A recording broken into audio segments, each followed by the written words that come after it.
Bonjour, chers visionneurs YouTube. Le balado que vous êtes sur le point d'écouter a été construit pour être une expérience audio seulement. Je vous invite à télécharger en version MP3 le podcast en prenant le lien dans la description ici-bas ou vous rendre sur premiervisionnement.com. Le balado est aussi disponible sur tout distributeur de balado-diffusion. Bonne écoute! Bienvenue au podcast Premier Visionnement. Aujourd'hui, on parle d'un film digne de mention, ou pas, des annales du cinéma.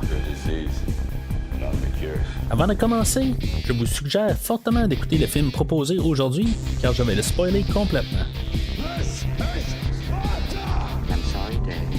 Bonne écoute. Bienvenue à la maison isolée du PDG de Blue Book. Aujourd'hui, on parle de Ex Machina, sorti en 2013 et réalisé par Alex Garland, avec Alicia Vikander, Domhnall Gleeson, Oscar Isaac et Sonoya Mizuno. Je suis Mathieu et aujourd'hui au podcast, je vais faire tout mon possible pour vous convaincre que je ne suis pas une intelligence artificielle. Alors, bienvenue au podcast. Cette semaine, on couvre un film qui est vraiment pas ce qu'on a fait là, dans les derniers mois. On va pas mal se slacker un peu parce que on a fait là, des films comme Indiana Jones, Mission Impossible. La semaine passée avec les deux films là, de John Carpenter, New York 97 et Los Angeles 2013. Donc pourquoi pas un peu se ralentir puis pas prendre un film plus avec un casting là, qui est vraiment là, beaucoup moins que toutes les dernières semaines. On parle de vraiment 3 acteurs puis quelques autres acteurs qui apparaissent un peu partout là, dans le film, mais c'est essentiellement là, un morceau là, un film avec 3 acteurs tout simplement là, qui interagissent entre eux autres. Puis on va parler quand même d'effets visuels aujourd'hui, que c'est pas quelque chose qui est étranger, qui va pas avec ce qu'on a parlé là, dans les dernières semaines, mais c'est un film beaucoup plus relax, on s'entend. Peut-être un petit peu plus en guillemets cérébral, puis que c'est plus de ça qu'on va parler aujourd'hui. Parce que je m'attends pas à faire un gros podcast aujourd'hui, parce que je veux dire, l'histoire est assez directe, mais il y a quand même beaucoup là, de questions qui ont été passées, qu'on peut se poser pendant le film. C'est sûr que c'est un film que peut-être ça fait quasiment 10 ans là, de ce film-là. Dans le fond, 2013, oui, ça fait 10 ans. Puis qu'on a eu beaucoup comme un peu là, des idées qui sont revenues là, pas suite à ce film-là, parce que c'est pas le premier film là, avec une intelligence artificielle. Là, on peut déjà parler là, du film Intelligence artificielle là, de Steven Spielberg là, de 2001, qui apporte un peu des idées, mais c'était pas le premier film. Il y a eu Star Trek dans les années 60, puis il y en avait eu même avant. Des ordinateurs là, qui sont conscients, il y en a eu là, depuis le tout début là, du cinéma. Sauf que là, on embarque aussi quand même avec la réalité que l'intelligence artificielle, elle existe. C'est quelque chose là, que, avec le GTPT ou quelque chose de même, là, l'intelligence artificielle là, que vous pouvez là, juste carrément avec votre téléphone là, pouvoir demander là, des affaires, puis ce logiciel-là, le chat GPT, là, il va pouvoir vous parler là, sans problème. Puis c'est ça, il y a eu comme même déjà une évolution depuis le temps de ce film-là, mais c'est comme un peu un film peut-être avant-gardiste, puis qui fait peut-être un peu réfléchir, mais comme je dis, là, il y a eu beaucoup de films là, quand même là, qui ont apporté un peu ce sujet-là. Peut-être qu'aujourd'hui, on va plus apporter le côté amour avec ça, ou attachement avec l'intelligence artificielle, comment on peut être floué. Si on avait des films là, la même année, là, on a un film avec Joaquin Phoenix qui s'appelle Elle ou Her en anglais, qui aborde pas mal le même principe là, avec juste je pense que c'est plus un genre là, de Echo Dot là, ça reste juste une voix. J'en ai parlé aussi là, avec Blade Runner là, de 2017. Il y avait le film original aussi là, qui parlait d'intelligence artificielle, mais le 2017 allait peut-être un petit peu plus, il a approfondi un peu plus là-dedans. Fait que, tu sais, c'est pas quelque chose là, qui est comme nouveau. Là. C'est juste ça que je veux apporter. Là, mais c'est quand même plus vu de la petite histoire, plus que une grosse histoire là, comme Robocop, là, mettons. Là, c'est ce qu'on avait carrément ben, en tout cas, ça peut être, on peut débattre ça un peu, là, Robocop, pour une autre rétrospective plus tard. Mais, tu sais, ou les robots avec Will Smith en 2004. Tu sais, récemment aussi, il y avait un film, là, Megan. Celui-là, je l'ai pas vu, par contre. Là, ça a l'air qu'on joue un petit peu avec ça aussi. Qui est un film d'horreur, peut-être quelque chose là, que je devrais écouter là, prochainement, mais en tout cas, c'est quelque chose là, qui est souvent là, qui revient là, dans la science-fiction, mais on va y aller à plus basse échelle aujourd'hui. Ça fait plusieurs fois que je le dis, là, mais c'est ça, on baisse le cran, là, on y va pas, là, on va avec une production là, de 15 millions là, que ça a coûté à faire. Probablement qu'il y a à peu près 10 millions là-dedans qui est allé là, juste pour les effets visuels parce qu'ils sont vraiment remarquables. Mais bon, on en parlera tantôt. Le réalisateur Alex Garland, lui, dans le fond, c'est un gars qui est né en 1970, mais ça a l'air que, genre, à ses 11-12 ans, il était en train de faire du codage dans un ordinateur que ses parents ont acheté, là, naturellement. Là, je pense pas que c'est lui qui se l'est procuré à cet âge-là. Mais c'est ça, tu sais, il avait appris à coder un peu, puis en tout cas, c'est juste la base de l'histoire, là, ça veut pas dire qu'il avait fait l'histoire, mais probablement l'idée, il est arrivé là, à peu près là, dans le début des années 80, quand il y avait un ordinateur à la maison. Suite à ça, le réalisateur est devenu écrivain. Vous avez peut-être vu le film La plage avec Leonardo DiCaprio là, dans les années 90. Je ne l'ai pas vu personnellement. Il me semble que le buzz alentour n'était pas très très positif, mais lui avait écrit le livre original là, en 1996 de tout ça. Puis dans le fond, c'est ça qui l'a pas mal mis là, sur la carte. Dans le fond, là, c'est ça qui a fait sa sortie. Puis aujourd'hui, ben, ça va être le premier film qu'il va réaliser, mais il a été beaucoup écrivain là, pour plusieurs films aussi. T'sais, il a écrit le livre basé sur la plage, mais il a écrit des scénarios là, par la suite.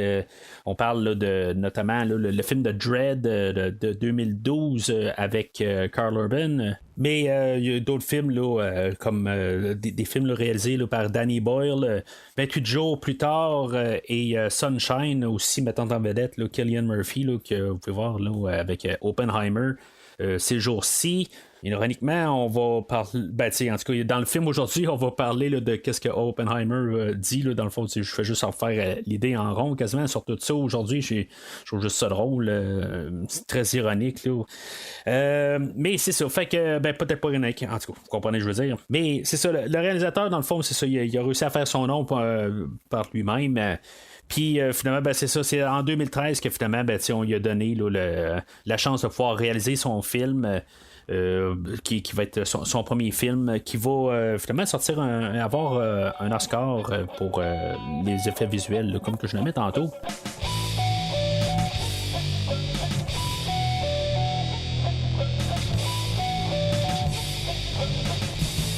Avec l'ironie de la chose, aujourd'hui, tant qu'à parler d'un film d'intelligence artificielle, ben, j'ai demandé à mon logiciel d'intelligence artificielle de me créer un synopsis pour le film d'aujourd'hui en quelques mots.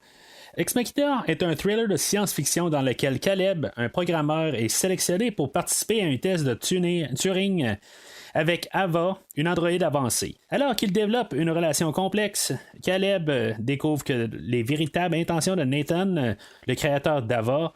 Le film explore l'intelligence artificielle et la conscience et la manipulation. Donc, comme le synopsis le dit lui-même, ben, on va parler beaucoup un peu peut-être d'une manipulation, mais dans le fond, le fait que c'est-tu la manipulation, on va y aller avec... je pense, moi, là, plus le côté là, du danger là, de l'intelligence artificielle, on pense ça un peu d'un côté... mais en même temps, on va créer quelque chose qui va être comme un animal en cage, peut-être, ou quelqu'un qui était carrément là, séquestré, puis que dans le fond, qui cherche une porte de sortie. Fait que par normalité, je veux dire, par conscience, ben, cette tête-là va essayer d'avoir une porte de sortie puis va trouver n'importe quoi pour pouvoir sortir de là. Ça va être de la vraie amour, ça va être quelque chose là, que dans le fond c'est juste un instinct de survie. Je pense qu'on va y aller plus pour l'instinct de survie, là, voir le déroulement du film là, à la toute fin.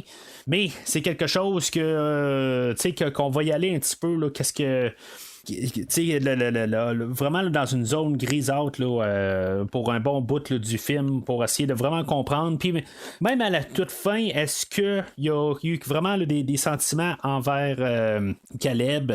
Des choses qu'on va pouvoir peut-être un peu discuter aujourd'hui. C'est sûr que tout repose sur aussi une confiance. Est-ce qu'on peut faire confiance à quelque chose qui peut ultimement détruire l'homme? C'est tout ça un peu que on peut peut-être penser par-dessus le film aussi, là, qui amène certains questionnements.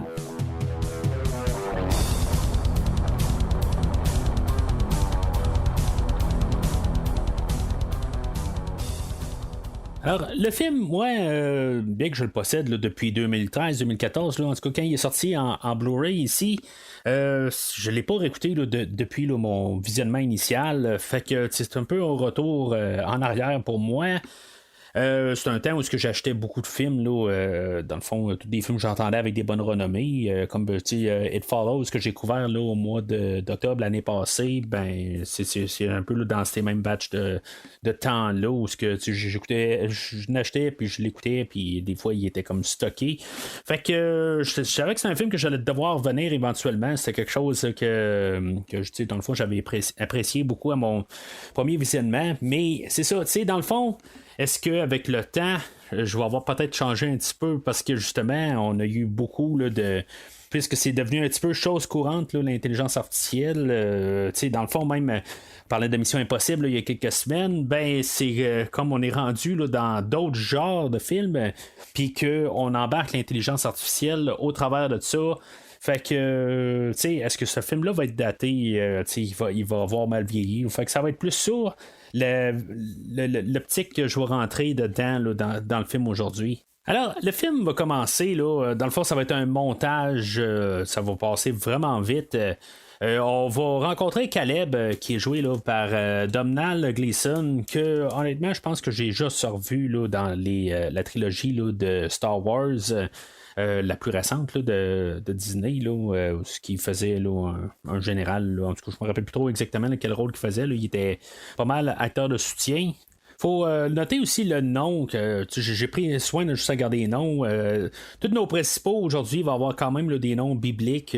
Ça c'est fait là, vraiment, là, ils ont fait par exprès là, pour choisir ces noms-là. Mais ce que j'ai noté par contre, c'est que Caleb Smith, c'est son nom, puis ça fait assez personne ordinaire, là, c'est un nom comme un autre, c'est un nom qui est très commun, fait que ça sonne genre un personnage qu'on a nommé pour être un n'importe qui, dans le fond, il est pas quelqu'un de spécial là, en guillemets, là, c'est pas à cause de son nom, là, mais vous comprenez que c'est juste un n'importe qui.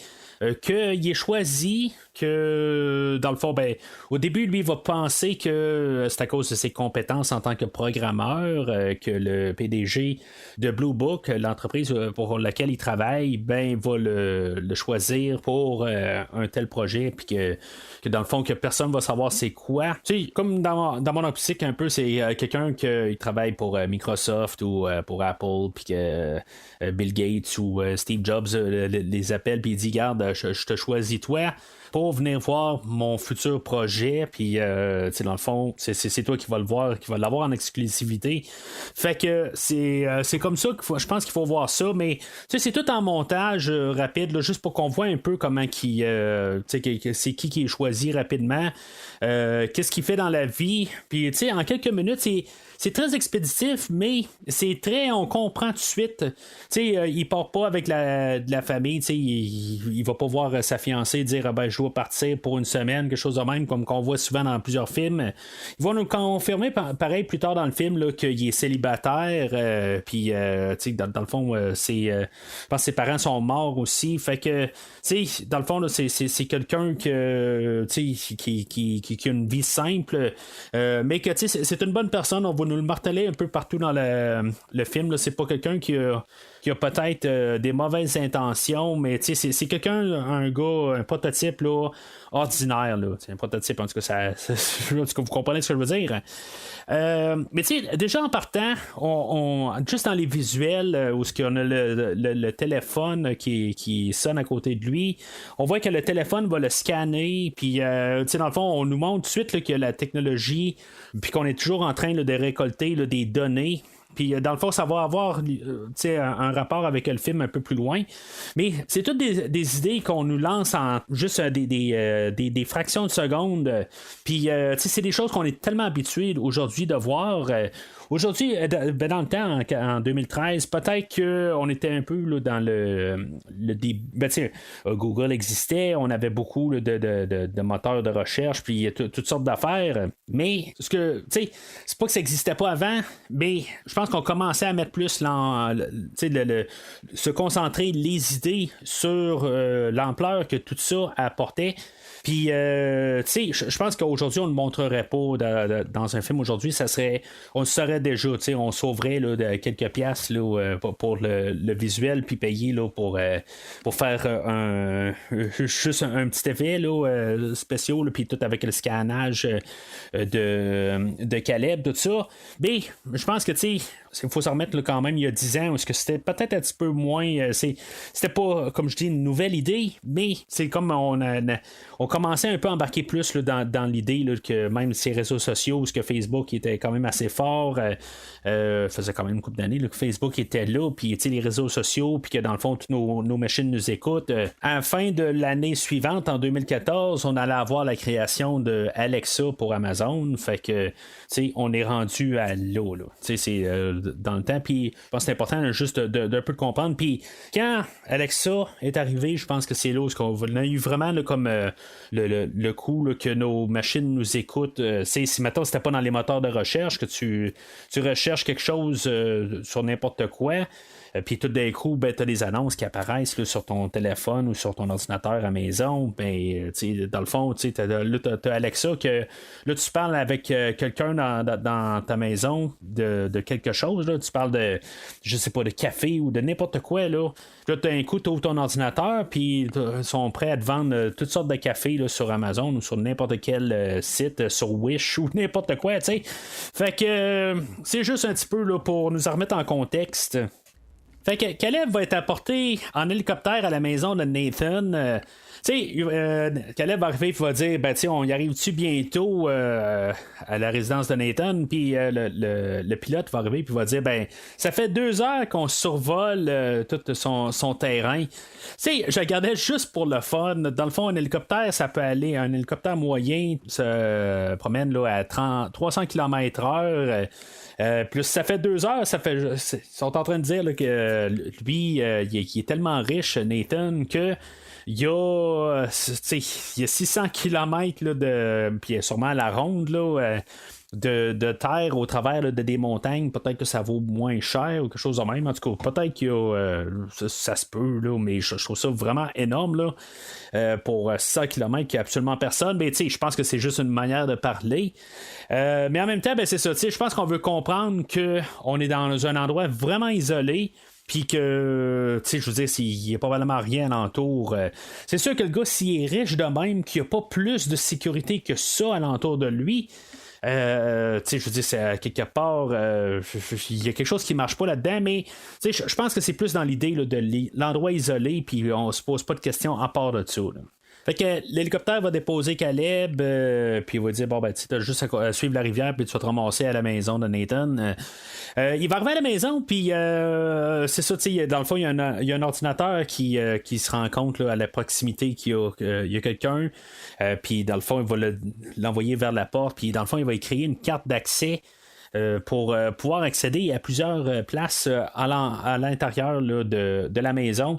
C'est comme choisi à quelque part. C'est comme il y a comme une passe visiteur dans le fond, puis qu'il ne peut pas avoir accès à tout. Puis ça va avoir quand même une importance dans le film. Dans le fond, il ne pourra pas aller partout, puis à quelque part, c'est ça, il va falloir qu'il s'arrange pour pouvoir voler la carte d'accès à Nathan plus tard pour pouvoir voir des choses là, que techniquement il n'a pas le droit de voir. Honnêtement, en pensant à la carte d'accès, je trouve que c'est quelque chose, en virant en arrière un peu, je pense qu'il y a quelque chose qui est. C'est comme pas à la hauteur de la technologie qu'il y a dans la maison. Il peut pas faire une reconnaissance vocale. C'est ça qui serait plus au pire logique, même un scanner à yeux ou quelque chose de même, empreinte digitale peut-être.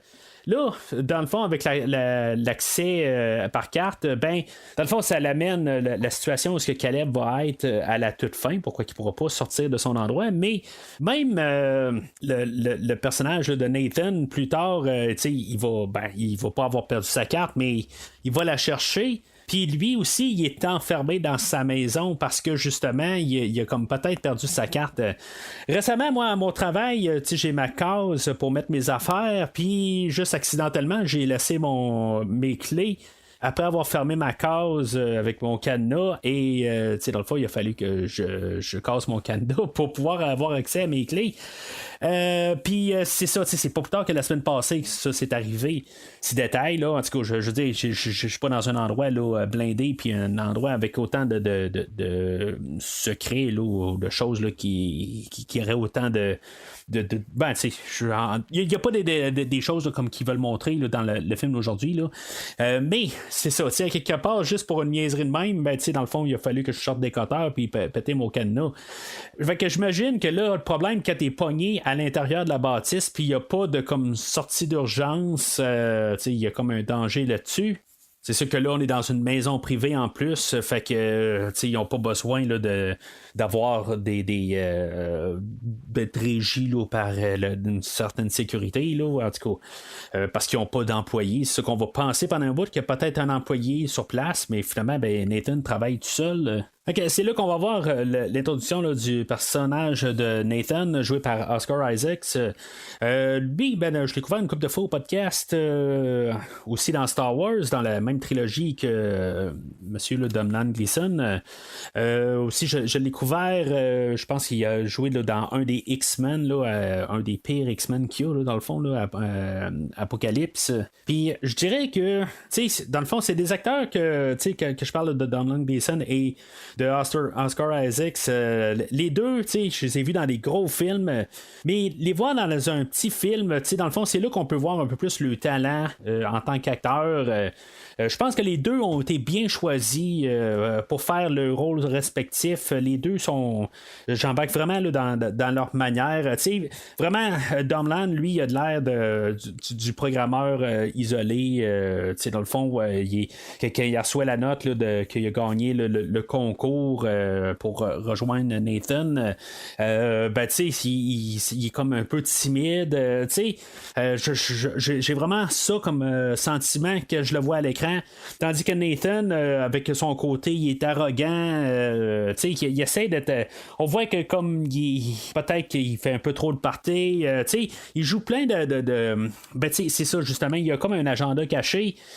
Puis, dans le fond, il va être là pour étudier Caleb tout le long. Donc, pourquoi que c'est important que Caleb n'ait pas d'attachement, il n'y a pas de famille, il n'y a pas d'enfant, il n'y a pas de blonde qui l'attend.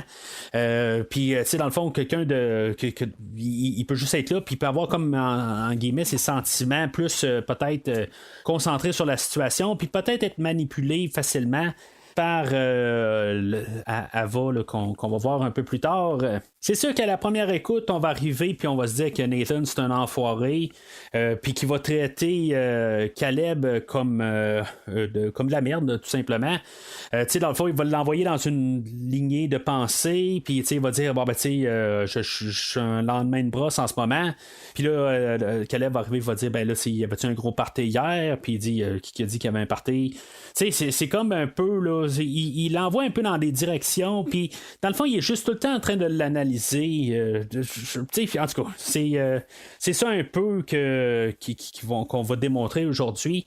Que dans le fond, pas mal tout ce que Nathan va dire, mettons, on s'embarque dans le côté à Nathan, puis on va s'arranger pour peut-être être plus toujours là, du point de vue de Caleb, pour essayer là, de montrer là, que Nathan, il y a un problème mentalement. à quelque part, là, il est rendu trop narcissique, puis que dans le fond, là, c'est un homme cruel, puis dans le fond, on va vraiment être juste plus sur le côté à Caleb. Mais c'est ça, quand on s'embarque sur le côté à Nathan, qu'on va essayer de pas. Le film va essayer de pas nous montrer son côté, à part les lignes qu'il va dire, puis qui va paraître plus, comme j'ai dit, narcissique, manipulateur. Mais ce qu'il a besoin, c'est pas quelqu'un qui va venir analyser son travail. Le problème, c'est que c'est pas tout à fait moral ce qu'il fait. C'est que dans le fond, il arrive, il embarque quelqu'un dans une situation, puis dans le fond, qui est pas au courant. Il va y faire signer un contrat standard qu'ils disent, là, mais qui est peut-être pas trop standard. Mais dans tout ce que Nathan va dire à Caleb, dans le fond, tout est ce que c'est à quelque part. Nathan, lui, dans le fond, il voit son expérience comme tu sais, je sais pas si c'est sans cœur en tant que tel de dire quelque chose de même, mais tu sais, lui c'est un toaster à quelque part, tu sais, je veux dire, il teste son toaster, est-ce qu'il va toaster les deux bords, est-ce que tu sais, il va pouvoir être si on tourne la roulette, il va pouvoir bien griller trop grillé, pas assez grillé, tu sais, il va être capable d'arrêter quand on va peser sur le piton, d'arrêter tout de suite, tu sais, je veux dire, c'est à la base, là, c'est ça pareil. Lui, il est en train d'expérimenter quelque chose. Sauf que du côté à Caleb, ben c'est ça la manipulation à quelque part. Il va parler du test de Turing, qui est un test d'intelligence artificielle. Puis c'est maintenant on passe le test si il y a du succès. Si on passe le test ou si l'intelligence elle passe le test, là, c'est parce que elle a réussi à faire convaincre la personne qui l'a étudié que c'était un humain et non une intelligence artificielle qui a passé le test. Puis peut-être même le test de Turing original, l'idée là, qui est sortie dans les années 50, c'était de faire à croire que vraiment que c'était une femme qui était là et non un ordinateur. Ce qui m'amène au nom du film, là, Ex Machina, qui est tiré là, de deux sex machina, qui est l'expression d'origine, là, que ça c'est une expression latine qui signifie là, à partir de la machine. Puis, tu sais, en tout cas, je l'ai remarqué là, dans mon logiciel, là, dans le fond, là, juste pour qu'il me dise pour le fun, là, qu'est-ce que lui va dire là, comme définition. Qui va dire, en contexte du film, il va me dire là, que dans le contexte du film, le titre fait référence à la création d'une intelligence artificielle avancée et à son impact sur la perception et à la réalité de l'humanité. Il soulève des questions sur l'émergence de la conscience à partir d'une machine et les implications philosophiques qui en découlent. Fait que, tu sais, c'est tout ça à quelque part. C'est ça que lui veut faire. C'est tout ça ensemble. C'est le projet de Nathan. Puis il faut remarquer qu'à chaque fois que Caleb arrive pour commencer à dire ou se poser la question comment il l'a fait, ce qui va paraître arrogant, justement, Nathan, que dans le fond, là, il n'est pas intéressé. Lui, il va essayer d'avoir quelqu'un de normal sur place, en tout cas en guillemets, là, qui juste dans le fond, qui va juste réagir, puis que dans le fond, qui va rentrer peu sans trop penser qu'est-ce qu'il regarde. Puis que dans le fond, il va juste un peu interpréter qu'est-ce qu'il voit sans trop penser qu'il va analyser puis il va dire tu sais c'est beau, il a utilisé telle fonction pour pouvoir tu sais ou tel codage. C'est sûr que là tu sais il a apporté un programmeur fait que c'est ça qu'il pense.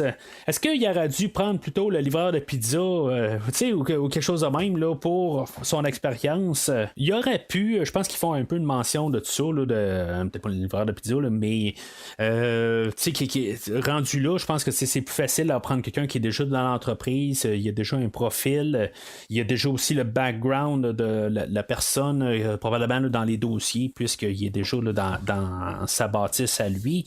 Fait que tu sais puis pour voir son travail aussi, tu sais c'est le livreur de pizza, ben tu sais c'est sa première journée, tu sais c'est sûr qu'il y a quand même les 100 km à faire, mais tu sais on s'entend que c'est c'est juste une question que peut-être aussi c'est plus facile. Puis à quelque part, c'est aussi pour l'intrigue. Là, s'il faut pas se cacher de ça, c'est juste qu'à quelque part, c'est juste un peu il est là pourquoi. Puis pour embarquer dans le personnage là, de Caleb, puis penser que peut-être qu'il est là pour faire quelque chose qui est totalement là, pas ça du tout. Là. Alors c'est là que à 13 minutes du film qu'on a l'introduction là, de Ava qui est l'intelligence sur deux pattes.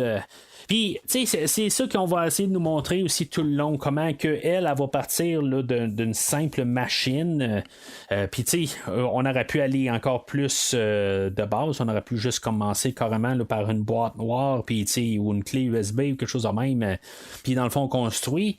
On va le comprendre un peu plus tard, on va le voir un peu là, l'évolution là, pour se rendre à Ava plus tard. Là, mais, tu sais, la manière qu'on va la montrer, on va avoir un corps, puis un visage qui était broché après, un peu comme Robocop, dans le fond, il reste juste un visage, là, c'est pas mal ça, il y a pas mal de similitudes. Alors, Alicia Vikander, qui fait le rôle d'Ava, du haut de ses 25 ans, elle avait peut-être déjà quelque chose là, sur ses 50 crédits là, de IMDB, ben, elle avait peut-être déjà là, 25 crédits déjà de fait à cette époque-là.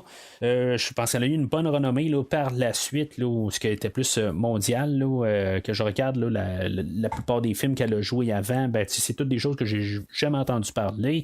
Par la suite, ben, il y a eu plus de films là, de gros budget, plus reconnus là, en Amérique du Nord. Dans le fond, en 2015, elle va être récompensée aux Oscars là, comme meilleure actrice là, de soutien là, pour la danoise ou la fille danoise. En tout cas, je n'ai aucune idée c'est comment ça s'appelle en français, là, The Danish Girl.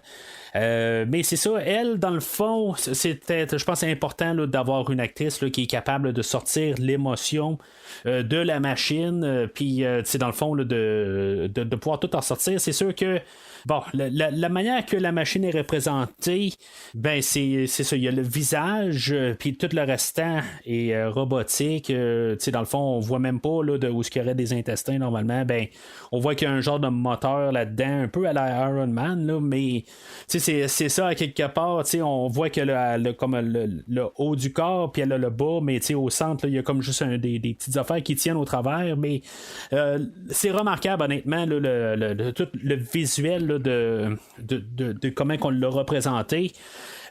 J'imagine qu'ils étaient tous habillés en vert ou peut-être à certains endroits. Je ne sais pas comment on l'avait fait à l'époque. C'est sûr que si on se rapporte justement en 2013 où ce qu'on a parlé là, de l'homme d'acier, là, je pense que ça fait 3 ans de ça. Là. Mais c'est ça, dans le fond, on avait des personnages qui étaient tous habillés là, juste en CGI comme Zod, que dans le fond, là, qui n'a jamais été créé là, de suit. Il y avait tout ça.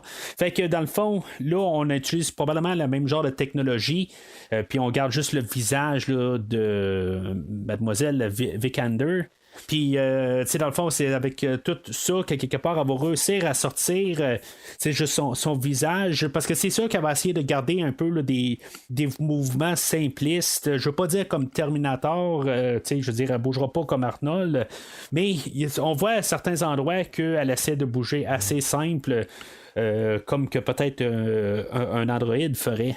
Dans le fond, là, sa performance là, est vraiment remarquable là, dans tout ça. Pour pouvoir ressortir ça, comme la sympathie, tout le changement de caractère, peut-être, je veux pas dire la nonchalance qu'elle va avoir vers la fin, mais tout ça ensemble, comment qu'on va réussir à construire ce personnage-là, je pense que c'est clé au film. C'est important qu'elle soit capable de tout ressortir ces émotions-là, puis elle va vraiment le faire là, vraiment là, parfaitement. Alors, comme je disais un peu plus tôt, je pense que c'est une thématique. Dans le fond, dans l'idée de ce personnage-là, c'est que dans le fond, elle a été créée. Dans le fond, elle a les données. Puis, dans le fond, elle sait parler, elle sait communiquer. Mais, elle est comme gardée comme un chien dans une cage. Et que, dans le fond, elle vit là. Puis, en tout cas, de la manière qu'elle va parler au 6e jour, que elle va être en train là, d'attendre après, elle va l'attendre toute la journée, le retour de Caleb. Fait que elle voit quand même le temps passer. Quand dans le fond elle fait rien, ben lorsqu'il n'y a rien à faire, ben, elle va prendre un bout de papier, elle va commencer à faire des dessins.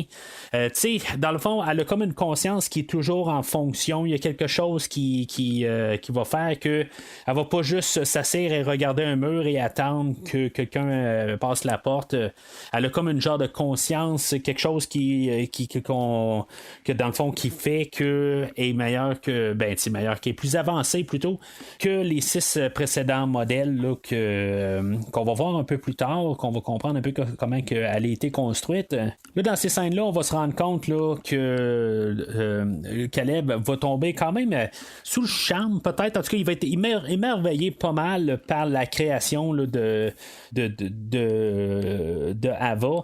Tu sais, à quelque part, tu sais, je pense pas qu'il est en amour ou quelque chose de même, là, tu sais, qu'il n'y a pas d'idée tordue, là, c'est pas dans ce sens-là, mais c'est dans le sens que quand même, il est tout émerveillé à quelque part de comment la fonction, comment que elle va parler, comment que, tu sais, dans le fond, elle va interagir avec lui, puis c'est comme clé dans tout ça. Le lendemain, dans le fond, il va jaser avec Nathan ou plus tard. Je suis pas trop sûr là, dans le timeline. Puis c'est pas très clair, tout va très vite. Tu sais, dans le fond, il y a des entretiens. La manière que le film est fait, puis je comprends qu'on peut pas passer. Tu sais, on n'a pas un film là, qui va durer là, 5 heures. Là, que, dans le fond, on va voir tout comment que ils appellent ça les sessions. Là. Que chaque session, combien de temps que ça dure. Tu sais, on voit ça, puis ça a l'air à durer 5 minutes chaque fois. Puis après ça, il y a une discussion là, de 5 minutes, Nathan et Caleb. Puis qu'est-ce qui se passe pour le restant de la journée? T'sais, il y a 24 heures. T'sais, dans le fond, il faudrait qu'il passe quasiment la journée avec. Là, il faudrait qu'il nous montre ça. Mais c'est un film. Puis dans le fond, on nous montre pas là, tout ce qui se passe. Là, c'est comme peut-être un greatest hits là, de chaque entrevue là, qu'ils ont ensemble. Alors, au courant de la première nuit, c'est là où Caleb va peut-être se rendre compte qu'il y a quelque chose de plus sur le côté à Ava. En tout cas, je suis pas trop sûr que c'est ça qu'on veut nous montrer parce que c'est pas très très démontré. Je pense qu'on veut juste nous montrer que Ava, elle justement, elle regarde pas un mur et pas inactive pendant la nuit ou n'importe quand on la regarde pas, quand on y parle pas, ben elle va faire quelque chose. Puis c'est ça. Dans le fond, il va un peu se questionner sur peut-être son comportement. Mais en même temps, c'est comme si tout de suite il y a un doute de quelque chose. Puis il va réussir à sortir de sa chambre une fois que dans le fond, il va avoir aussi un genre d'alarme là, qui va dire que la bâtisse, il y a une coupure de courant, mais qu'à quelque part, il peut pas sortir de sa chambre lorsqu'il y a une coupure de courant. Mais c'est dans ces scènes-là qu'on va savoir qu'il peut pas utiliser le téléphone parce qu'il n'y a pas accès. À cause de sa carte. Tu sais, dans le fond, là, Nathan, il est vraiment comme tout le temps coincé quelque part. À chaque fois qu'il fait quelque chose, là, il doit utiliser sa carte. Puis, tu sais, dans le fond, il est chez lui aussi, là, mais en tout cas, ce petit côté-là n'est pas vraiment nécessaire. C'est peut-être aussi pour la toute fin qu'il peut pas appeler quelqu'un là, pour le secourir. Là. Je pense que c'est juste pour ça. Mais tu sais, en petite note de même, Nathan, pour ça que sur nos cellulaires, on a la fonction appel d'urgence. C'est peu importe, carte ou pas carte, tu peux utiliser ton téléphone pour une urgence. Puis ça, peut-être qu'on aurait dû l'avoir. Peut-être qu'il l'a aussi, mais en tout cas, ça, il faudra attendre à Ex Machina 2 pour savoir qu'est-ce qui s'est passé avec Caleb. Là. Mais comme vous savez, il n'y a pas de suite à ce film-là, là, mais c'est ça. À quelque part, c'est juste un peu comme idée, mais c'est vraiment pour nous dire aussi que tout est fermé, puis tout est contrôlé là, dans cet environnement-là. Puis en même temps, ben, ça rajoute un petit peu au personnage de Nathan que quelque part on pense que il est très contrôlant, puis qu'il est vraiment narcissique encore plus, parce que là c'est là qu'on a l'introduction le lendemain matin on va supposer peut-être la femme de Nathan ou la femme de chambre. C'est sûr que dans la première écoute, puis même quand j'ai réécouté le film là, pour la première fois, je n'étais pas trop sûr là, avant de prendre mes notes. Là, la première réécoute, j'étais pas trop sûr de savoir où est-ce qu'on s'en allait avec ce personnage-là. Je me disais, il me semble que elle aussi, là, c'est une androïde, mais j'étais pas certain. Là. Mais c'est ça, à quelque part, on est supposé peut-être de penser là, qu'elle est humaine, là, que je sais pas exactement là, qu'est-ce qu'on est supposé de penser, mais c'est ça, tu sais, que dans le fond, elle, puisqu'elle n'est pas comme Ava, puis qu'elle n'est pas enfermée et pas à l'étude, ben pourquoi qu'il y aurait un autre androïde là, qui serait là en train là, de se promener là, librement au travers de la maison. Fait que, tu sais, on va voir après 2-3 scènes où ce que Nathan aussi, elle va renverser un verre, puis dans le fond, il va se fâcher pour rien après. Tu sais, dans le fond, on est là pour essayer de peut-être un peu se fâcher contre Nathan à quelque part pour qu'on se mette de plus en plus à le détester, qu'on voit que si, mettons, c'est une humaine, que dans le fond, il la maltraite, c'est peut-être pour aller dans une idée plus sombre. Est-ce que c'est quelqu'un qui a acheté dans un autre pays, puis que dans le fond, là, il l'utilise là, comme esclave. C'est tout ça qu'on peut un peu se demander là, avec le personnage de Kyoko. Avant qu'on découvre là, vraiment là, que c'est une androïde. Il y a une scène là, que c'est clair avant. Là, pas besoin là, dans le fond là, de faire tout dans le fond là, se dévoiler carrément là, à nu et à plus que nu, ou ce qu'elle va enlever éventuellement là, de la peau de sur elle là, pour révéler là, que c'est une androïde en dessous sous la peau. Mais il y a un bout où ce que dans le fond, elle va tomber face. Caleb va chercher Nathan et qu'elle va commencer à vouloir se déshabiller. Peut-être que c'est juste, dans le fond, ses fonctions, tout simplement, qu'il a créé pour être soit un sex bot ou pour, dans le fond, s'amuser avec, tout simplement. Parce que quand Nathan va partir de la musique, elle va se mettre à danser, puis comme si, dans le fond, il ne s'est rien passé avant. Fait que, on voit que on va comprendre plus tard là, que c'est une version antérieure, probablement la version 6 de ce qu'on va comprendre là, que c'est la première version là, c'était Lily là, mais c'est ça, dans le fond la version 6 la plus actuelle, mettons, complétée, c'est Kyoko, mais qui manque encore un peu là, de jugement, puis dans le fond d'entre-gens, comme que Ava, elle, c'est en étant le prototype suivant. Ce qu'on va comprendre aussi, là, c'est que Ava, dans le fond, elle a été créée. Ils vont prendre, dans le fond, le moteur de recherche de qu'est-ce que Caleb a regardé, là, les sites pornographiques et, dans le fond, le type de femme qu'il aime. Fait que, dans le fond, ça va être un peu manipulé, là, l'idée de voir comment il pourrait être manipulé, à peut-être comprendre aussi là, ou penser que c'est une humaine, ou comment il peut être attiré, ou vraiment s'allier du côté à Ava. Puis c'est ça, quand il y a des coupures de courant, dans le fond, c'est Ava qui manipule ça pour essayer là, d'avoir une discussion en privé avec Caleb, puis c'est là où elle va commencer à dire en même temps, dès la première fois, qu'elle ne devrait pas faire confiance à Nathan, parce que, excusez, des fois je dis Nathan ou je dis Nathan, ça dépend vraiment là, de la manière que ça l'embarque dans la phrase, mais elle va nous dire que dans le fond, il ne faut pas y faire confiance, puis que, parce qu'on voit aussi que Nathan, quand il vient la voir des fois plus tard, il y a un bout où Caleb va se lever dans la nuit, puis tout d'un coup, il va voir sur son moniteur que Nathan va voir Eva, et que dans le fond, il va y parler, puis après ça, il va prendre son dessin, puis il va la déchirer. Puis elle va arriver, puis comme un peu en sympathie, pour dire, regarde, je pense à toi. Puis là, je veux dire, dans le fond, il est en train juste d'être méchant, cruel envers moi. Il y a tout ça un peu. Fait que, c'est-tu de la manipulation? C'est-tu de... en tout cas, moi je pense que je vois ça un peu comme une genre de manipulation indirecte là, que dans le fond c'est pas nécessairement ce qu'elle veut, mais juste comme l'émotion humaine, que dans le fond on voit ça souvent là, par des cas là, peut-être de Stockholm, toutes sortes là, de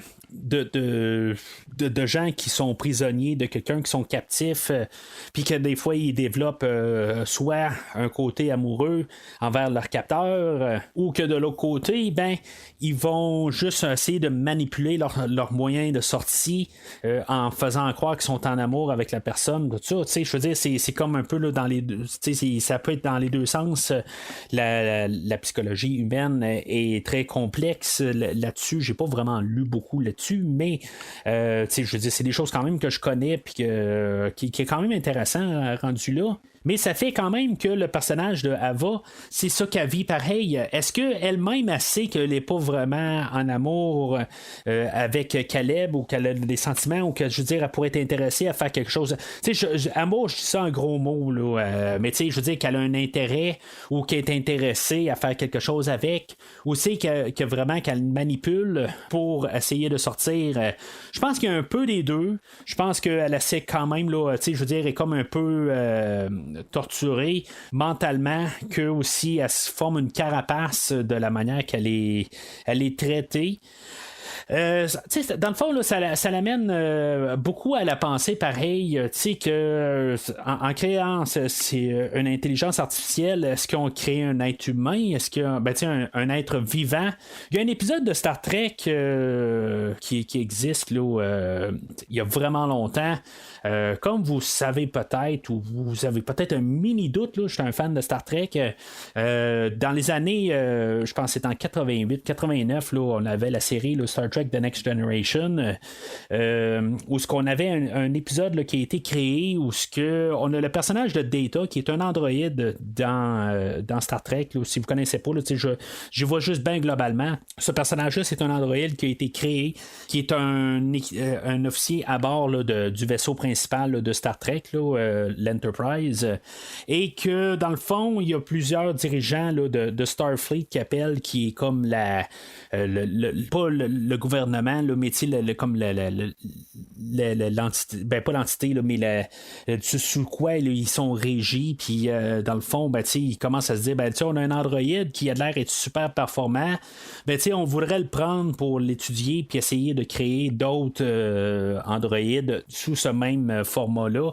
Puis, avec cette technologie-là, puis dans le fond, ça nous aiderait pas mal à tout avoir notre équipage là, pour chaque vaisseau, puis tout ça, puis avoir là, des données collectives, tout ça. Fait que, dans le fond, dans cet épisode-là, là, de Measure of a Man, c'est ça où, dans le fond, on va voir se débattre, de pouvoir démontrer que c'est quand même un être à part entière, parce qu'il est conscient. Dans le fond, si on le démonte ou on le fait passe au travers de des tests, il est devenu une créature vivante, même si son programme est fait de 0 et de 1, il est quand même vivant, il est quand même conscient de qu'est-ce qui se passe. Fait que, si mettons on applique ça quand même avec l'idée là, dans le film d'aujourd'hui, c'est quand même un être qui a quand même une conscience. Là, je dis pas que où est-ce qu'on y va, là, qu'est-ce qu'on va faire dans un avenir. Il va-tu voir commencer à penser que quand on joue un jeu vidéo, qu'on tue là, des machins là, au travers de ça, que l'intelligence qui sont toutes qui fonctionnent avec une intelligence, va-tu voir commencer à avoir de l'empathie avec les personnes qu'on tue là, dans des jeux. Peut-être qu'éventuellement ça pourrait virer à ça. Que dans le fond, qu'on a une simulation, mais qu'à quelque part, il va falloir quasiment que ça soit prouvé. Moi, je ne serais pas surpris, à quelque part, qu'éventuellement, avec la manière que la société va, qu'on crée quelque chose, mais qui n'est pas conscient nécessairement que c'est quelque chose qui est construit. Mais, honnêtement, je ne sais pas où me tenir avec ça. Parce que c'est comme quasiment mal d'un côté de créer quelque chose qui peut comme se ressentir la douleur du conflit, puis plus l'intelligence artificielle est poussée, plus cette personne-là, ou en tout cas, regarde, vous voyez, j'appelle ça une personne, mais c'est ça que ça va devenir, elle va devenir consciente, et c'est tout un peu un paradoxe là-dedans, mais c'est ça, à quelque part, que ça apporte l'idée, puis c'est ça qui me fascine, à quelque part, de qu'est-ce qu'on va faire avec ça, puis de juste le côté moral, de pouvoir embarquer là, de tout ça, puis pouvoir juger. Fait que là, tu sais, dans le fond, avec Ava, c'est ça, tu sais, est-ce qu'elle a des sentiments? Comment qu'elle voit ça tout au complet? Est-ce qu'à quelque part, elle se garde juste intérieurement une porte fermée pour être sûre de pouvoir juste trouver là, le plus, si je parlais de porte fermée, si je dis ça c'est interne, mais aussitôt qu'elle voit une ouverture, de pouvoir se sauver de l'endroit et pouvoir être libre. c'est tout ça ensemble. Puis, pas nécessairement vouloir tuer Nathan comme qu'elle va faire à la fin du film. Mais, c'est juste de pouvoir avoir la liberté de réussir à se sauver, puis pouvoir avoir une vie comme que elle, son programme dans elle se dit que, je veux dire, elle a le droit, comme tout être vivant, a le droit de vivre sa liberté. On arrive pas mal à la dernière partie du film où ce que Nathan va commencer à se dire bon ben c'est beau, j'ai mes données pour Ava, puis là on va probablement penser à faire le modèle 8.0. Il va discuter de ça avec Caleb. Caleb, il va comme un peu le mal prendre parce que il va se comprendre que elle va être détruite. Il va quand même expliquer que dans le fond, il va prendre toutes ses mémoires puis toutes les données. Dans le fond, il va le sortir de là. Il va garder le corps. Puis, à quelque part, je sais pas. On va voir plus tard aussi là, qu'il y a une garde-robe avec tous les corps de chaque robot qui garde dans ses placards. Dans le fond, là, il garde c'est peut-être un peu. Il y a une genre là, de métaphore visuelle là, qu'on met. Là, il garde ses fantômes dans le placard. Puis, c'est ça. Dans le fond, c'est juste aussi, il en fait comme un musée de ça. On voit même dans la maison là, qu'il y a des visages qui sont accrochés au mur. Fait que, à quelque part, lui, c'est comme un peu la version 1, la version 2, la version 3, la version 4, 5. Peu importe, en bout de ligne, là, Caleb va tomber, là, parce que Nathan va être sous-mort. Il va prendre un coup, tout ça. Puis, on voit qu'il y a un problème d'alcool quand même. Mais il reste quand même conscient quelque part. Mais là, c'est ça qu'il y a quand même probablement un problème d'alcool parce que lui, il perd la notion de son entourage, puis il va pas se rendre compte qu'il va se faire voler sa carte d'accès et que Caleb va en profiter, là, dans le fond, pour aller fouiller sur l'ordinateur de Nathan, puis voir, dans le fond, tout le cheminement pour se rendre à Eva. Dans le fond, on va voir le modèle numéro 1, Lily, comment elle a été construite. Après ça, on verra pas le 2, le 3, on va voir Jasmine, que dans le fond, il essayait de faire des expériences avec, là, il essayait là, de la faire bouger, tout ça.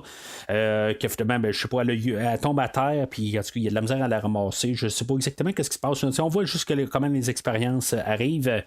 Le modèle 5, Jade, que dans le fond, elle semble avoir plus un côté agressif. Elle, dans le fond, elle n'a pas l'air à vraiment étudier, peut-être. Là. C'est sûr que c'est tout résumé là, en quelques secondes. Puis c'est ça, à quelque part, avec Kyoko, il a enlevé le droit de la parole, peut-être, à cause là, de Jade là, qui criait des bêtises. Fait que je dirais que Jade est peut-être plus le prototype quasiment là, de Ava. Parce que je veux dire, à quelque part, elle est plus consciente, mais elle est peut-être trop consciente, mais sans à quelque part là, de comprendre le côté de voir un peu qu'est-ce qu'elle peut faire, tout ça. C'est juste elle part tout de suite du côté agressif. Tandis que Ava, elle va attendre pour comprendre un peu quand est-ce que c'est le bon moment. Là. Fait que, en tout cas, Kyoko, elle, elle a l'air d'être plus. Je trouve qu'elle n'a pas l'air d'être une évolution nécessairement là, de la 5, entre la 5 et la 7. Quelque part, elle n'a pas de parole, puis quelque part, elle est juste là pour faire qu'est-ce qu'on dit. Je trouve que ça serait quasiment l'inverse que ça devrait être, mais c'est ça, tu sais. Kyoko, dans le fond, est très fonctionnel. On voit là, que dans le fond, là, il s'en sert là, pour ses plaisirs personnels. Là, Nathan, on voit une scène de ça pour comprendre. Mais c'est ça, dans le fond, la manière que c'est monté avec la musique qui pendant que Caleb il fouille dans l'ordinateur, je pense qu'on est supposé de penser que Nathan il est tordu. Parce que le fait que, je reviens un peu au début de la discussion, où ce que, dans le fond, pour moi, je veux dire, ça reste tout le temps, c'est vulgaire un peu qu'est-ce que je dis, mais techniquement, ça reste un toaster que, dans le fond, on a donné une conscience. Puis, c'est juste le fait que il y a 2 bras, 2 jambes, puis une tête, puis peut-être même des organes féminines, c'est juste quelque chose de physique. Puis, c'est ça où je sais pas dans quel podcast j'ai déjà parlé de ça un peu. C'est probablement dans Blade Runner 2017 où ce que dans le fond on apporte là, cette idée-là quand même là, que tout, ben c'est que j'en ai parlé là, mais c'est ça qu'à quelque part je me dis tout le temps, c'est de la programmation, c'est tout le temps quelque chose que tu sais juste il y a un côté charnel de la chose, mais à quelque part qui est pas ça reste juste une programmation. Mais le côté visuel, le fait qu'on a un support visuel, un film, le fait qu'on utilise un acteur, c'est comme si l'ordinateur ou l'intelligence artificielle ou peu importe qu'est-ce qu'on a dans plusieurs films, le fait qu'il y a une version physique, ben on est comme, on se dit ben que dans le fond, elle va résonner, qu'elle va devenir plus humaine parce qu'elle a une forme humaine. Mais ça va rester pareil, moi, dans mon optique, que si, mettons, on fout 2 jambes, puis on met 2 bras, puis une tête, puis même des organes féminines sur mon toaster, ben, je veux dire, je vais toujours m'en servir pour mettre des toasts dedans, puis je m'attends pas à ce qu'il va se passer quelque chose avec mon toaster. C'est sûr, ça pourrait être très chaud, mais en tout cas... OK. Oubliez cette phrase-là. Mais sérieusement, vous comprenez ce que je veux dire? Ça reste que c'est quelque chose qui est programmé dans la chose, puis ce qui est pas programmé n'est pas peut pas être là. C'est juste par la nature. C'est là où l'intelligence artificielle où ils sont capables d'apprendre par eux autres mêmes, puis peut-être d'être conscients qu'ils ont un corps humain, devenir peut-être un petit peu plus, en guillemets, humain. Mais c'est ça, à quelque part, c'est tout le temps ça, un peu le débat qu'on peut se dire là, pendant tout ce film-là. C'est ça, dans le fond, c'est le questionnement qu'on peut qui est déroulé de ça. Mais ça reste que quand on voit tous les prototypes, ben, tu sais, je veux dire, il y a quelqu'un qui est arrivé dans un laboratoire pour faire son toaster, son premier toaster, ben, qui a mis un fil, puis qu'il a essayé de le faire chauffer, puis il a mis un morceau de pain ou un morceau de n'importe quoi pour découvrir que ça fait de la chaleur, puis tout ça. Puis là, ben, c'est le fait que Lily ou Jasmine ou Jade ou Kyoko, on ne la voit pas là, dans les montages, mais le fait qu'elle a une version, ben, c'est que c'est une forme humanoïde, peut-être que c'est là qu'on est supposé de penser que c'est plus dérangeant. C'est sûr que c'est dérangeant, mais ça reste que c'est comme un mannequin ou quelque chose de même en bout de ligne. Je veux dire, si on envoie un mannequin là, en train de se faire disqueter, parce qu'il peu importe la raison, je veux dire, ça nous fait-tu quelqu'un de déranger quelque part? Bon, écoutez le film Maniac, où il y a eu un film original dans les années 80 puis un film dans les mêmes années là, avec notre Hobbit préféré, là, Elijah Wood. Peut-être que ça va être autre chose, là, mais c'est ça à quelque part. C'est juste un peu la perspective qu'on nous apporte. Puis c'est pour ça que je dis, le film, il essaie de nous apporter dans la vision de Caleb, puis d'essayer qu'on essaie de comprendre que Nathan est peut-être dérangé, que oui, il fait peut-être des sex-bots, mais à quelque part, c'est pas ça. À quelque part, il n'est pas nécessairement en train de se faire des sex-bots. Il est en train de prendre quelque chose qui va naturellement arriver. Puis si c'est pas Nathan, ça va être Bill Gates, ça va être quelqu'un d'autre qui va arriver avec cette technologie-là. Il n'est pas pire qu'un autre. Il va en avoir un autre plus tordu ou moins tordu, peu importe. Il va en avoir un autre. Puis ça sera pas... c'est juste que là, on nous montre ça comme c'est lui qui va arriver avec cette idée-là là, dans le film d'aujourd'hui, mais c'est jusqu'au prochain. Là. Alors, elle va, elle, un peu plus tôt, elle va avoir fait un test à Caleb, puis elle va y avoir posé 5 questions. Puis je pense que c'est peut-être ça le découlement là, de la fin. Pourquoi qu'elle va le laisser enfermer? Elle va lui poser la question là, de c'est quoi sa couleur préférée. Il va répondre rouge, puis dans le fond, elle va dire c'est pas ça. Il va dire ben ok, c'est beau, dis-moi c'est quoi. Ben elle va y répondre ben je sais pas c'est quoi, mais t'as pas répondu la bonne affaire, tu sais, puis en bout de ligne, ben, il va répondre, je sais pas qu'est-ce qu'il va répondre, il va dire, je sais pas, mais en bout de ligne, il a répondu n'importe quoi. Fait que, tu sais, juste avec cette question-là, la première question de la couleur, ça démontre qu'elle est capable de cerner n'importe quel doute dans la réponse de Caleb. Puis, tu sais, dans le fond, il va commencer à dire, elle va lui demander son premier souvenir, puis dans le fond, ben, tu sais, il va commencer à répondre quelque chose, elle va dire c'est pas exactement ça, tout ça, puis finalement, ben, il va compter quelque chose qui est vraiment ça. Puis, elle va lui demander, puis c'est là où que les questions les plus importantes arrivent. Est-ce qu'elle pense qu'il est quelqu'un de bien? Il va peut-être répondre la bonne chose là-dedans. Après ça, elle va poser la question de si elle échoue le test, qu'est-ce qui va se passer avec elle? Sachant très clairement que, dans le fond, Ava, c'est un modèle que, dans le fond, qu'on crée dessus, puis qu'il va peut-être avoir quelque chose d'autre, ou qu'il y a une possibilité qu'elle n'existe plus après. Quelque part, il est tout conscient de ça, mais il va dire qu'il ne peut pas répondre à cette question-là.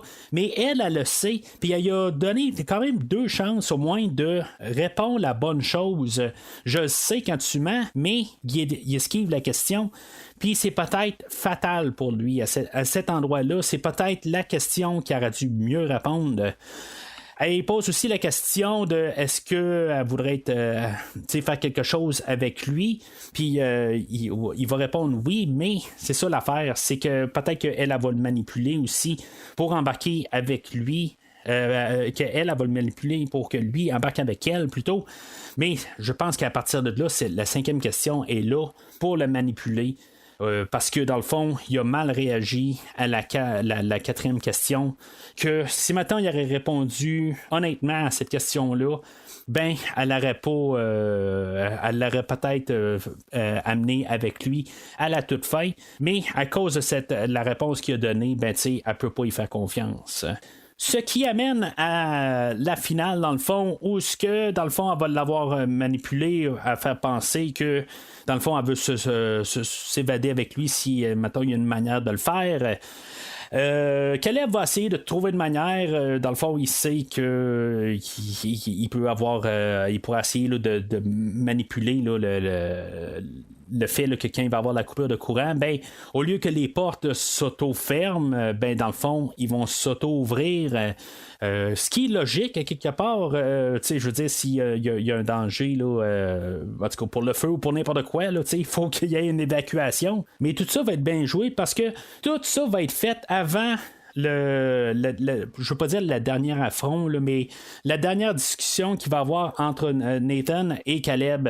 Dans le fond, Caleb va dans le fond, ça va être le dernier matin où ce que Nathan va lui dire c'est le dernier matin, puis là Nathan essaie plutôt Caleb essaie là, de saouler encore Nathan, puis que Nathan ne veut rien savoir de ça parce que lui, dans le fond, il a installé une caméra cachée, puis dans le fond, il est au courant de la discussion qu'ils ont eue pour, dans le fond, essayer là, de s'évader, puis qu'il puisse amener là, Ava avec lui. Mais c'est ça, il est au courant de ça, fait que dans le fond, il est toujours en train de déjouer, là, dans le fond, toutes les invitations, toutes les manières là, que Caleb veut essayer là, de le rendre sous là, pour fêter le départ. Puis Nathan arrive et dit non, là, maintenant, là, je bois plus d'alcool, là, ça fait plusieurs jours ou plusieurs, peut-être des mois que je suis en train de déraper. Puis là, matin, j'ai décidé là, que je me rembarque sur le droit chemin. C'est toujours mauvais signe, quelque part, que c'est trop drastique du jour au lendemain. Je veux dire, il y a quelque chose. De toute façon, on le comprend assez rapide qu'il y a quelque chose de louche, qui a probablement compris là, qu'est-ce qui s'est passé. Puis éventuellement, Nathan va montrer là, qu'il y a sa caméra cachée, puis qu'il sait exactement où ce que Caleb s'en va. Puis honnêtement, je trouve que Nathan agit très correctement avec Caleb, parce qu'il dit que il montre comment que tout ça s'est déroulé, puis il explique dans le fond t'as fait exactement qu'est-ce que tu devais faire, c'était ça, dans le fond t'as réussi le test de Turing. C'est à quelque part elle t'a convaincu que elle avait besoin, qu'elle était en amour avec toi, puis qu'elle est prête à faire sa vie avec toi, puis avoir 10 000 enfants avec toi. C'est ça à quelque part. Dans le fond, le test a été réussi, mais c'est ça. Le problème, c'est que Caleb, il le comprend pas aussi. C'est que lui, dans le fond, fond, il est parti peut-être la petite coche trop loin, puis que, dans le fond, il a pas compris ça. Puis il s'était dit, là, Ava et Caleb, qu'à 10h, ben, elle allait fermer là, le courant, puis que lui allait s'arranger pour que, dans le fond, qu'elle puisse s'évader. Bon, est-ce qu'elle aurait pu le faire avant? Là? Dans le fond, comment qu'elle gardait ça? Y a-tu réussi à y dire que que ça allait être fait bien avant ça? Puis que même quand ils se sont parlé, ça veut dire que les portes étaient déjà déverrouillées. Il aurait pu le faire avant, il aurait pu juste y dire il coupe le courant, les portes sont débarrées, mais c'est ça, c'est un film, puis dans le fond, ils attendent le lendemain, mais il aurait pu le faire là, sur place. C'est juste c'est ça. C'est peut-être un petit bout qui ne marche pas là, en fait d'histoire, juste par logique, il aurait pu juste ouvrir puis partir tout de suite. Là, c'est juste partir à courir. Elle avait le contrôle, puis Caleb, ben, il aurait été sauve, puis personne n'aurait été tué. Pendant ce temps-là, ben, c'est ça, on a Ava, qu'elle est plus en train de monter le contre-plan un peu, dans le fond, de bien réussir leur sortie, puis être sûr peut-être que Nathan va pas les poursuivre. C'est peut-être la vengeance qui embarque là-dedans. C'est plus que Stockholm, dans le fond. C'est le côté, c'est de se venger, dans le fond, là, contre son capteur. Puis c'est ça, c'est ça un peu le danger là, dans tout ça. C'est que c'est un ordinateur qui est programmé, mais c'est ça, je veux dire, quand tu leur donnes l'habilité là, de faire n'importe quoi, puis le libre choix. Ben, c'est ça. C'est un peu, là, j'ai parlé de Robocop, où ce que Robocop, lui, dans le fond, il y a des directives, puis il y a des choses qu'il peut pas faire, et il peut pas se retourner contre ses supérieurs, puis c'est ça qu'on a négligé. Autant que Nathan, il a passé à beaucoup d'affaires, puis qui est très intelligent, mais il a pas pensé à pouvoir programmer un cran de sûreté à quelque part, que la machine ne peut pas se retourner contre l'homme. Il me semble que ça, c'était la base un peu là, de tout qu'est-ce qu'on pouvait voir dans la science-fiction là, d'autrefois. Aujourd'hui, on essaie de tellement embarquer que l'intelligence artificielle, ils ont comme pas ça à la base de penser comme ça, que je veux dire qu'ils peuvent pas faire de mal à l'homme. Puis, tu sais, ça devrait être la première ligne de code qui est embarquée là, dans chaque machine. Ça devrait être ça. Tu sais, je veux dire, si je comprends le côté de liberté, puis que ça soit meilleur que l'homme, que ça peut penser, tout ça, mais à quelque part, justement, si ça peut être meilleur que l'homme, ben, que ça s'entretue pas, puis que ça tue personne. Je veux dire que c'est juste dans sa manière d'être faite, puis de rationalisation des choses, ben, qu'elle n'ait pas l'idée meurtrière dans le système. Fait que dans tout ça, ben, une fois que Nathan se rend compte que Ava s'est sauvée, dans le fond, qui est en liberté là, dans la maison, ben, il va assommer Caleb, puis dans le fond, il va se mettre à la poursuite là, de Ava pour essayer de l'arrêter. Mais c'est ça, on peut voir ça un peu arriver, où ce que Kyoko, dans le fond, est armé d'un couteau, puis que finalement, ben, elle va poignarder Nathan dans le dos. Lorsque Nathan va être en train d'attaquer Ava et est-ce que si mettons il l'aurait pas elle va partir à l'attaque sur Nathan, puis est-ce que lui va se défendre, il va briser le bras à Ava, et quand il va avoir le dos de tourner à Kyoko, puis Kyoko elle va le poignarder dans le dos. Est-ce que il y a quelque chose que Ava va avoir dit à Kyoko pour pouvoir peut-être, je sais pas moi, faire une ligne de commande que Nathan avait pas fait. Dans le fond, c'est pas très clair exactement qu'est-ce qu'elle va y dire. Probablement qu'elle dit quelque chose comme de tuer là, ou de protéger Ava. Mais c'est ça, je veux dire, dans sa programmation, Kyoko, je veux dire, on voit qu'elle est là juste pour servir Nathan, que dans le fond, là, de pouvoir le tuer, c'est quelque chose qui a dû être implanté dans sa programmation par la suite. Fait que est-ce que c'est Ava qui a cette fonction-là de pouvoir envoyer des commandes puis les donner à Kyoko. C'est ça un peu là, qui est grisâtre, qui est ambigu, mais qui est quand même qui est possible à quelque part. Puis, dans le fond, là, quand Nathan se fait poignarder, après ça, c'est Ava qui va finir la job. Il y a un bout où ce que Nathan va marcher un peu là, dans le corridor, va dire ça n'a pas de maudit bon sens. À quelque part, je sens que Nathan, il avait pas. Oui, peut-être qu'il était un peu. C'était pas la personne là, la plus gentille sur Terre. C'était pas le pire des enfoirés sur Terre aussi. C'est quelqu'un qui essayait d'avoir, je pense. En tout cas, moi, c'est ce que je ressens de ce personnage-là.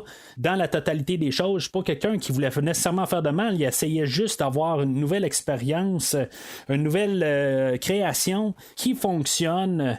Puis en utilisant l'analogie du toaster, ben que dans le fond, il s'est rendu compte que son toaster, il a sauté d'en face, puis que dans le fond, ça n'a pas de bon sens. À quelque part, il n'y avait pas l'idée là, nécessairement là, de. On n'est pas arrivé avec l'idée là, qu'il va pouvoir créer là, des androïdes pour pouvoir faire toutes des méchantes choses. Dans le fond, il va juste se créer parce qu'à quelque part, c'est créé. Quelque part, c'est juste l'évolution des choses. On est rendu là. C'est ça. Je veux dire, comme j'ai dit tantôt, c'est pas lui, c'est un autre.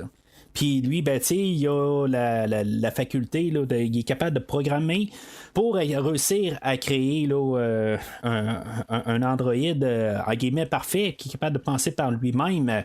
Fait qu'il l'a fait parce que c'est ça, à part avoir pensé de mettre un cran de sûreté dedans, ben, il a réussi à le faire. Puis justement, le prochain, ben, qui va le faire, que c'est sûr que ce sera pas le seul qui va le faire. Ben, le prochain qui va faire aussi, qui va tomber sur un androïde, puis qui va le reverse engineer qu'on dit là, que dans le fond qui va regarder la technologie puis qui va faire sa version Wish de l'androïde, ben qui va peut-être être plus défectueux puis plus dangereux. Mais c'est tout ça ensemble, c'est parce que en tout cas moi au total là, je le vois pas comme une mauvaise personne qui se fait tuer.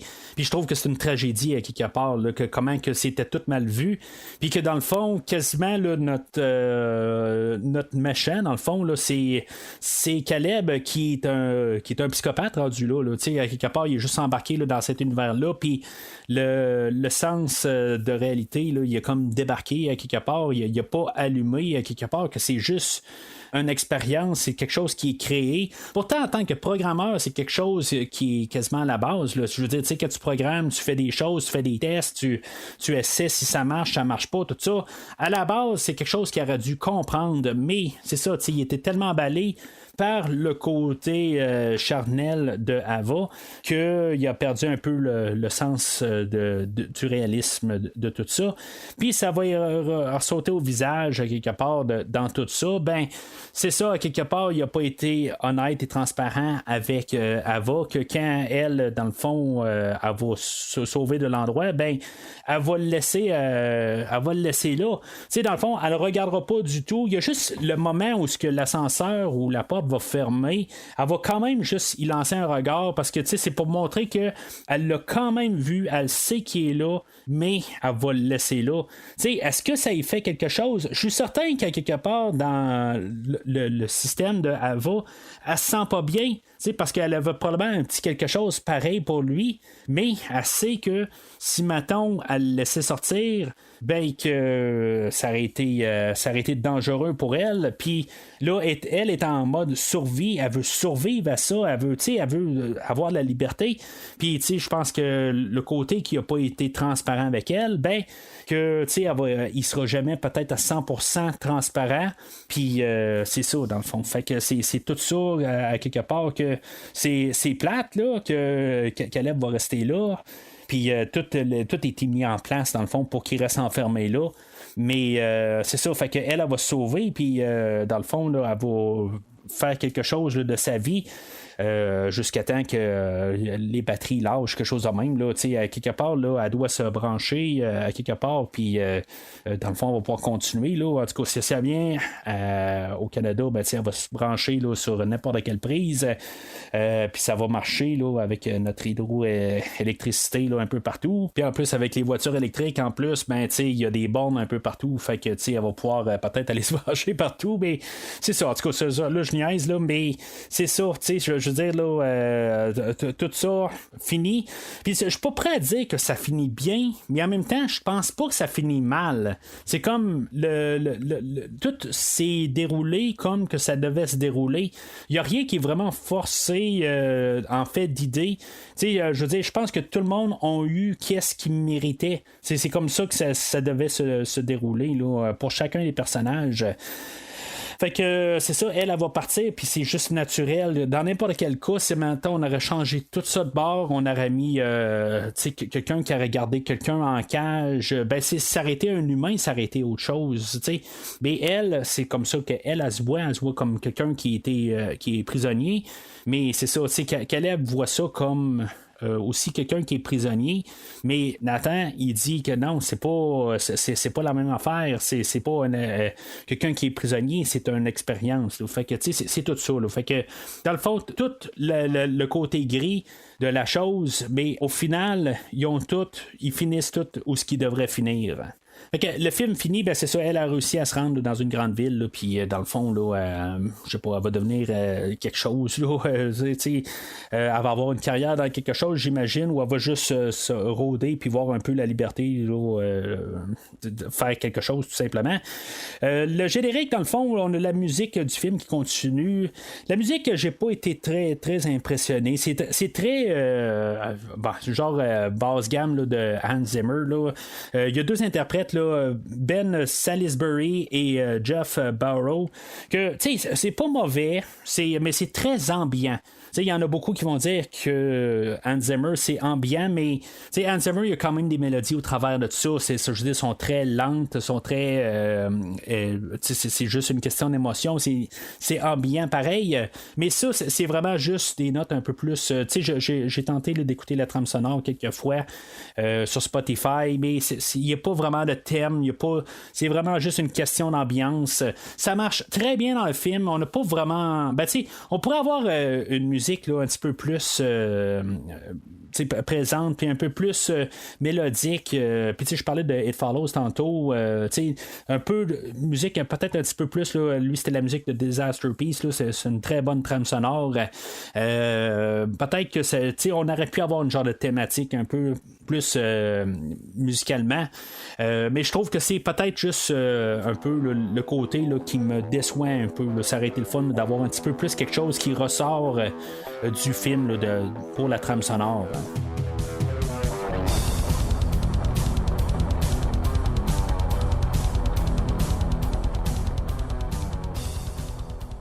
Alors en conclusion, dans ce podcast que je trouve qui était peut-être plus philosophique que vraiment une étude du film là, c'est un film qui tu sais quand je parle des choses de même là, je veux dire je suis emballé, c'est toujours des choses que je trouve le fun, écouter des films qui me font poser des questions, puis ça c'est le genre de film qui me fait questionner des affaires, comme que je parlais là, de Blade Runner en début d'année, c'est le genre d'affaires de même là, que je trouve que c'est le fun de se poser des questions, puis ce genre de film-là me fait poser encore plus de questions de où est-ce qu'on s'en va avec l'intelligence artificielle, puis je veux dire, moi je peux juste donner un verre à un film de même quand je me pose des questions encore plus que dans le film, qu'est-ce qui me fait ouvrir comme porte, je trouve que c'est quand on est capable d'aller chercher ces choses-là, ça reste que c'est un écoute qui est très enrichissant, puis que c'est plus que beaucoup d'affaires qu'on peut écouter. C'est sûr que dans des films d'action, il y a des films de gros budget qui nous font réfléchir tout ça. Ça, je veux dire, dans le fond, c'est un film très petit budget, puis que dans le fond, il est rentré dans son argent, il a fait un petit peu plus là, puis c'est correct là, dans le fond pour qu'est-ce qu'il y avait à faire. Mais c'est ça, à quelque part, c'est un petit film parfait. Ça a pris beaucoup d'années avant que je le réécoute. Je suis content de l'avoir réécouté. Je savais que j'allais réécouter ce film-là. Je vais le réécouter, là, c'est sûr et certain. Je veux dire, c'est un film là, que j'aime écouter pour les raisons que j'ai mentionnées. Puis même en revenant à la question au début, est-ce que le film, puisque tu sais, je veux pas dire que c'est au début de l'intelligence artificielle, là, ben, tu sais, l'intelligence artificielle courante, peut-être, là, de la manière qu'on l'a dans notre téléphone, puis qu'on vit avec aujourd'hui, puis là, versus à aujourd'hui, 10 ans plus tard, est-ce qu'il est comme dépassé comme idée de film?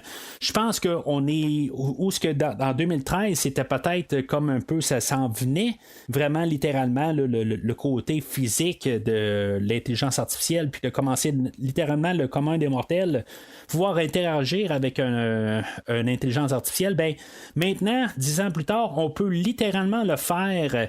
On avait un genre de manière un peu là, d'interagir avec Google, qu'on peut demander des questions, puis il va trouver une manière de nous répondre, mais là, c'est vraiment, en cette heure, on a un logiciel qui nous répond.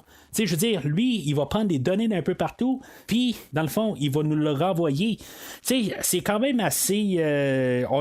c'est vraiment, là, comme chose courante. Puis, des films comme ça, je pense que c'est important pour nous faire réfléchir de où est-ce qu'on s'en va. C'est quelque chose là, qui devrait être vu et pensé. Il y a des gens qui vont écouter des films pour juste se détendre, puis juste avoir une action, qui vont voir un film comme aujourd'hui, bon, ben, c'est beau, le gars il est dans son laboratoire, puis là, ben, OK, il y a le robot qui est là, on a le robot, là, l'intelligence, tout ça, qu'elle, dans le fond, on va manipuler, tout ça, puis ben, c'est beau, il y a un beau twist, tout ça, puis, dans le fond, on va voir un peu de nudité au travers de ça, puis ça, c'est tout bien le fun, OK? Il y a des gens qui vont écouter des films de même, puis, ils vont voir ça que pour qu'est-ce que c'est visuellement, mais, je veux dire, des films comme ça, je veux dire, que tu es capable de repenser par la suite, que, je veux dire, qu'on est capable de voir un peu comment que les idées, qu'est-ce que ça apporte comme idée, ben, je trouve qu'il en manque des fois. C'est sûr que ça serait tout le temps de même. J'aime ça avoir un film quand même aussi, des fois que c'est juste c'est popcorn aussi, ça dépend de ce que tu écoutes, là, c'est un film de même où qui fait poser des questions, puis c'est ça, avec les idées courantes en plus aujourd'hui, c'est clair que c'est un film là, qui fait passer des idées, puis je pense que c'est un film là, qui devrait être un peu plus étudié ou rapporté un peu pour expliquer, même peut-être montrer un peu en guillemets à nos enfants comment que ça peut être techniquement dangereux, ou que dangereux, c'est peut-être un mot fort, c'est plus le côté de comprendre où est-ce qu'on s'en va, qu'est-ce que ça peut faire avec une intelligence artificielle, avec le monde qu'on s'en va. Contrairement à juste se dire que on peut toujours regarder le film dans chacun des sens. Je veux dire, il y a des films que j'ai parlé là, au courant des années, qu'il y a des gens qui voient juste Batman et Superman se battre. Moi, je vois beaucoup plus que ça dans le film de Batman v Superman, puis que je trouve que il est pas assez pour moi, ça reste toujours un des meilleurs films de super-héros qu'il y a. Pourtant, c'est pas un film qui a été très bien reçu, puis mais moi je trouve qu'il y a beaucoup plus que ça à l'écran. Mais c'est ça, c'est chacun pour soi. Quand on écoute un film, c'est sûr qu'on voit chacun nos choses différentes. Puis c'est ça. Fait que le film d'aujourd'hui, là, c'est un verre, c'est un verre très fort. Je veux dire, il y a des films que j'ai couverts au podcast qui sont plus solides que je vais vouloir avoir avant le film d'aujourd'hui, mais je veux dire, c'est un film qui passe très bien. Mes 2 écoutes au film, ils ont passé là. Je regardais pas ma montre du tout. J'ai toujours intrigué par les personnages. Puis tu sais, vous voyez, en même temps, je parle plus des idées que vraiment des acteurs. Tu sais, tous les acteurs font leur job parfaitement. C'est aussi qu'on embarque dans l'univers, puis qu'on embarque dans la pensée, dans ce petit univers-là qui est juste dans une maison. Ils ont pris 6 semaines à filmer dans tout le film au complet. Honnêtement, je sais pas comment ils ont fait pour filmer dans 6 semaines. Là. Il me semble que ils sont tous les mêmes décors tout le temps qui voyagent un peu.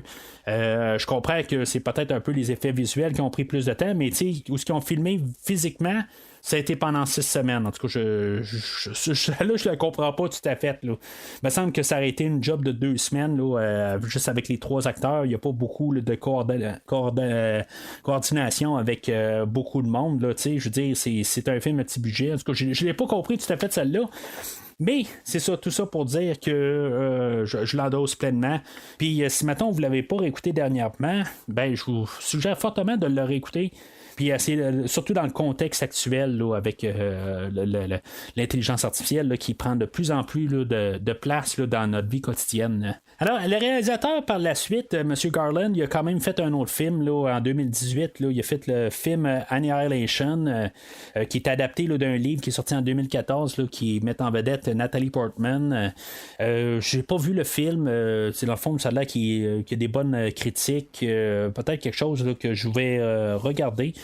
Prochainement, c'est sûr que je me dis, bon, il y a plus un gros casting, il y a beaucoup de monde connu, Natalie Portman, Tessa Thompson, puis il y a plusieurs autres acteurs là, que j'ai vu, que je connaissais, fait que je sais pas qu'est-ce que ça peut donner, là, c'est un genre de horreur, thriller, je sais pas trop quoi, là, science-fiction. Fait que, en tout cas, je vais peut-être regarder ça là, dans un futur. Je sais pas si ça va être pour le podcast, mais ça m'intrigue pareil en voyant qu'est-ce que le réalisateur, dans le fond, avec son bagage d'écrivain, tout ça, voir qu'est-ce qu'il a fait là, pour un prochain film. Mais pour l'instant, je pense que c'est les deux seules affaires qu'il a fait, là, à part écrire pour les jeux vidéo, puis les affaires de même, là, écrire pour les films que j'ai mentionnés au début du podcast.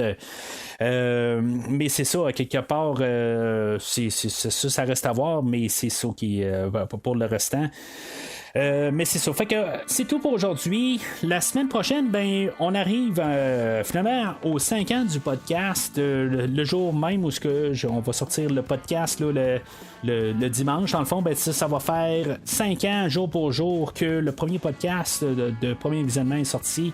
Le podcast de Terminator 1984 que j'ai fait tout seul. Mais que la semaine prochaine, ben, en fêtant le 5 ans du premier podcast, dans le fond, ben, on va regarder un petit peu une partie de Terminator. On va faire un film avec Arnold Schwarzenegger, moi et Christophe Lassens, que ça fait longtemps que j'ai pas parlé avec Christophe sur le podcast. C'est pas qu'on est en chicane à rien du tout, là. C'est juste que ça n'a pas donné. L'année passée, j'ai pris comme un congé là, des invités au podcast parce que l'autre année avant je n'avais fait vraiment beaucoup là. Fait que Christophe va revenir la semaine prochaine là, on va parler là, du film Vrai Mensonge puis sa version française originale avec Thierry Lhermitte et Miu Miu. Dans le fond, c'est un très gros podcast qui est déjà enregistré, comme j'ai mentionné, je pense, la semaine passée. J'ai même visionné il y a une télésérie là, de Vrai Mensonge qui est sortie dernièrement, qui est déjà cancellée, mais j'ai quand même visionné un épisode de ça pour pouvoir en parler un peu aussi au travers de ça. En tout cas, c'est pas juste là-dessus, c'est un peu la célébration aussi du 5 ans. Il y a comme une partie là, où je vais embarquer un peu de biographie, comment que j'ai monté le podcast. Christophe, il va dans le fond, nous montrer une petite entrevue là-dessus. Fait que c'est toutes des choses là, que j'ai hâte que vous entendez dans le fond là, mais attendez-vous à un très gros podcast là, quelque chose de plus de 3 heures là, en tant que tel, j'ai pas vu encore le montage final là, c'est plus que 3 heures, fait que attendez-vous à quelque chose là, d'assez solide, puis bien sûr je vous invite à écouter Vrai Mensonge quand même là, pour embarquer là, pleinement là, dans le podcast la semaine prochaine, puis bien sûr si vous avez le temps d'essayer d'écouter là, le film français là, avec Thierry Lhermitte, là, La Totale, qu'on va quand même discuter aussi là, vraiment on fait les deux en même temps, on parle de comme qu'est-ce qu'ils ont fait dans les deux versions, fait que vous pouvez quand même visionner là, la version française là, de La Totale, c'est très merveilleux là-dessus.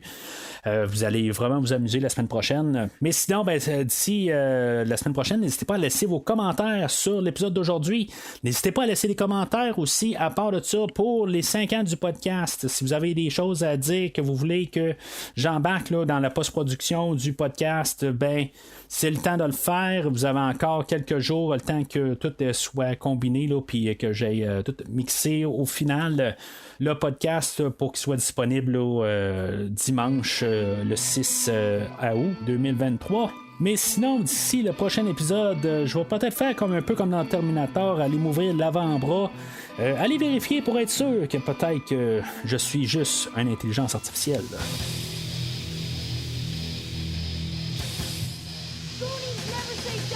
Merci d'avoir écouté cet épisode de Premier Visionnement. J'espère que vous vous êtes bien amusés. Get off my plane. Je vous donne rendez-vous la semaine prochaine pour la couverture d'un autre film.